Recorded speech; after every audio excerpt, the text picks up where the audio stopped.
Hindi po advance yung pag-send ng lineup. Musician saka palang sisipra during the day of practice or rehearsal. Kaya umaabot sila ng ilang oras sa church. Yo mga kap, ito yung bago nating programa, Kap Commentaries. Dahil may nag-message sa atin na kap natin. Good day po. Hihingi po sana ako ng opinion nyo. Sa church po kasi namin, sa worship team, may pagkakataon po na parang hindi ina-acknowledge yung mga backup. Ang nangyayari po kasi yung practice at rehearsal nangyayari siya at the same day. Siguro Sabado to. Hindi po advance yung pag-send ng lineup, and then musicians saka pa lang po nagsisipra during the day of practice or rehearsal. Kaya umaabot sila ng ilang oras sa church. Example daw nila, 6 p.m. sila nag-start tapos natatapos sila ng 10 p.m. Kadalasan po di pa buo or complete yung lineup. Pinapauwi na po ni worship leader ang mga backup kasi madali lang naman daw po ang part na ginagawa nila. May times naman po na di na po kami pinapa-attend ng practice or rehearsal at isisend na lang daw po yung lineup at pag-aaralan sa bahay. At sa actual, i-follow na lang ang hand sign ni worship leader. Ang concern ko po dito, bakit ganun? Tama po ba yun? May pangyayari po na hindi po kami sumalang sa praise and worship kasi for me, hindi po siya proper. After po ng service, pinagalitan po kami ni worship leader. Parang lumabas po na hindi kami sumunod sa kanya. Pero sa heart po namin is parang di po nakakalugod sa Lord. Yung way ni worship leader, ano po yung masasabi ninyo? So, unang-una mga kap, marami nang nag-message sa atin dito sa ating page patungkol dun sa kanilang mga concerns sa kanilang praise and worship team.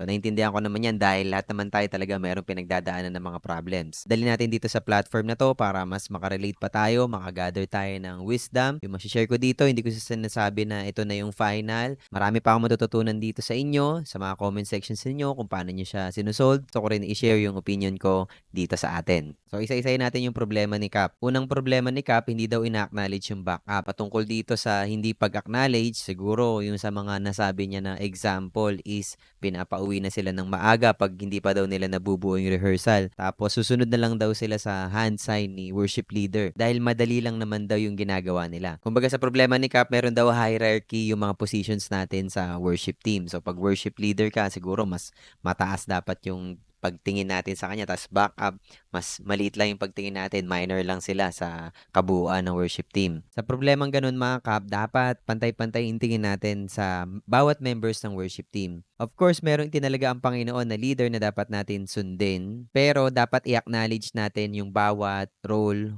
or positions ng ating mga team members. At the end of the day, hindi natin ma-accomplish yung kabuuan na gusto natin ibigay or i-deliver na service sa Panginoon at sa mga kapatiran natin kung wala rin yung isa't isa. Hindi mabubuo yung katawan natin kung hindi present yung iba't ibang mga parts. Okay, pangalawang problema ni Cap dito, nangyayari daw yung rehearsal tsaka yung practice same day. Siguro Sabado nangyayari yon. Itong problema na to, hindi lang nangyayari sa church nila. Marami talagang mga churches, ganito yung struggle. Nangyayari na lang yung practice at rehearsal sa parehong araw. Ulitin natin mga kap, yung practice kasi ginagawa yan individually. Bawat members ng team, singers, dancers, or backup sa multimedia during weekdays. So sa mga personal time natin, dun natin yan ipine-prepare. Para pagdating ng rehearsal, so ito na yung sama-sama na tayo.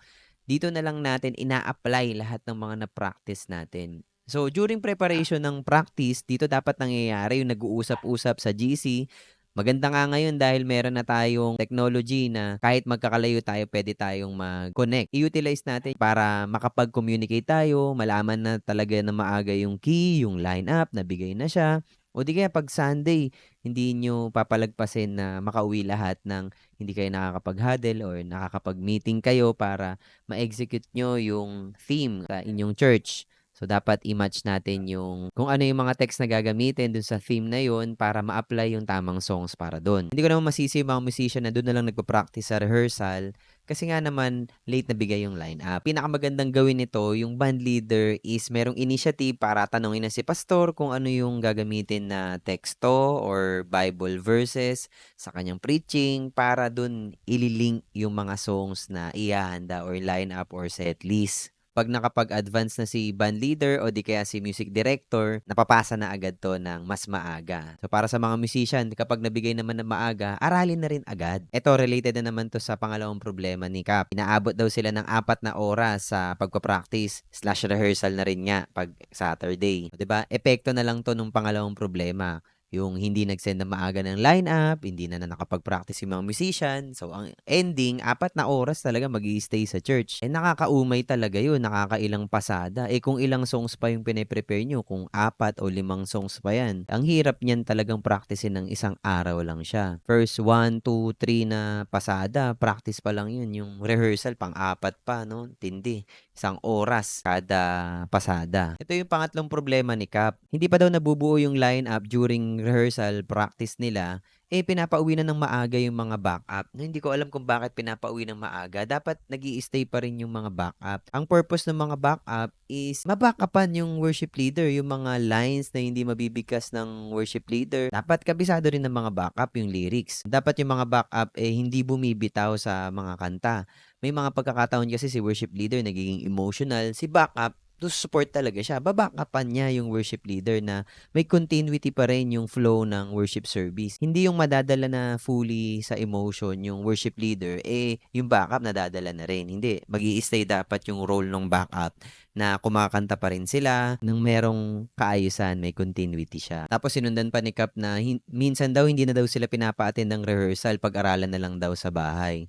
Kasi dapat yung backup tsaka worship leader, meron pa ring spare time. Dapat nag-uusap-usap yan. Kung minsan nga, separate yung GC ng mga singers para napag-aaralan nila yung mga voicing nila. Para mapag-aralan nila yung blending nila, yung second voice. Yan, dyan ini-study ng mga singers yan. Kaya importante na during practice, sa bahay, tama naman yan, ginagawa yan. Aaralin yung mga parts dun sa song or nag-uusap-usap na yung mga singers. Tapos pagdating ng rehearsal, ine-execute natin yun, yung pag-blending dapat nila, maayos pakinggan yung backup. Hindi yung basta-basta backup na pare-parehong melody.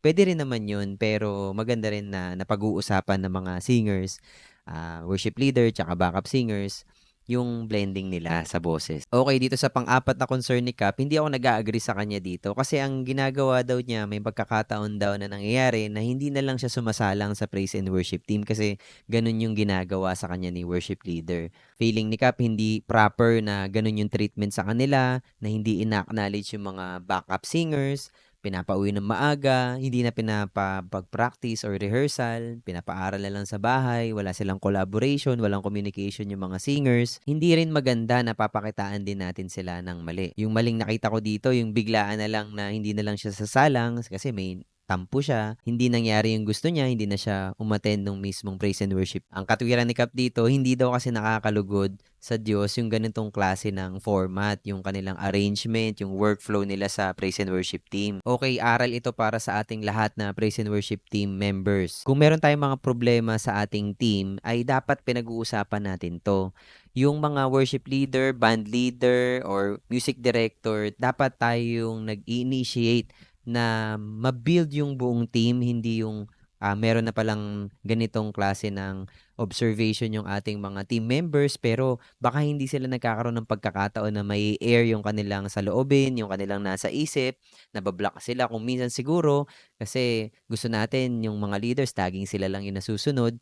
Doon naman talaga nagkakaproblema kapag sobra na ina-assert yung authority ng mga leaders natin. Tandaan sa praise and worship team kasi dapat mayroon tayong bigayan, happy compromise ba? Yung hindi lang tayo dapat nasusunod, dapat naririnig din natin yung mga suggestions nila nung other members natin ng team para hindi nagiging burden yung pag-serve natin kay Lord, kundi nagiging blessing in a way na natututo tayo sa sinasabi ng iba, yung observation nila. Ganun sana yung nabibuild na atmosphere, yung environment, yung culture. So, ang advice ko kay Cap, i-confront niya in a nice way yung si worship leader. Si worship leader naman, dapat meron siyang open heart, open ears, para mapakinggan no, ng tao sa puso. Hindi yung nakikinig tayo tapos inihahanda na natin agad yung bala natin para magre-rebat tayo dun sa sinabi sa atin. Dapat yung concern talaga yung sinasa puso natin yung mga sinasabi ng ating mga team members. Tapos, baka pwedeng hindi na rin muna tayo mag-react. Iuwi muna natin sa bahay yung mga narinig natin, tas iproseso natin para tama din yung maging reaction natin. So, hindi naman tayo perfect lahat dito. Kahit naman ako, may mga pagkakataon talaga, hindi rin maganda yung delivery ko ng mga words ko. So, natututo tayo. So, bawat pagkakataon natin sa bawat araw na nakakapag-serve tayo, nakikita natin yung mga kapatiran natin na kapwa natin nagsiserve kay Lord is an opportunity para mabago natin yung sarili natin. So, wag tayo magkaroon ng assumption na tayong lahat nabago na agad sa church porket nasa church tayo. So bawat araw sinasanctify tayo ni Lord sa ating mga ministry. So pinapaging banal niya tayo, inaayos na tayo unti-unti. Huwag tayong maging mayabang na iniisip natin na bago na tayo, ito na yun. Ito na yung kinalakihan ko. Hindi, may mga binabago pa rin tayo sa mga leaders at the same time yung mga team members natin. So, yan lamang muna mga Kap, yung aking masasabi sa ating Capcom, Cap Commentaries. Kung meron kayong mga concerns na gustong sabihin sa akin, i-message nyo lang ako sa aking Facebook page or pwede rin kayong mag-comment and let me know tama ba yung mga opinion na nasabi ko. I-comment nyo lang dyan sa comment section kung may nakalimutan pa ako. Ayan lamang muna ngayon mga Kap, follow for more. Ayos!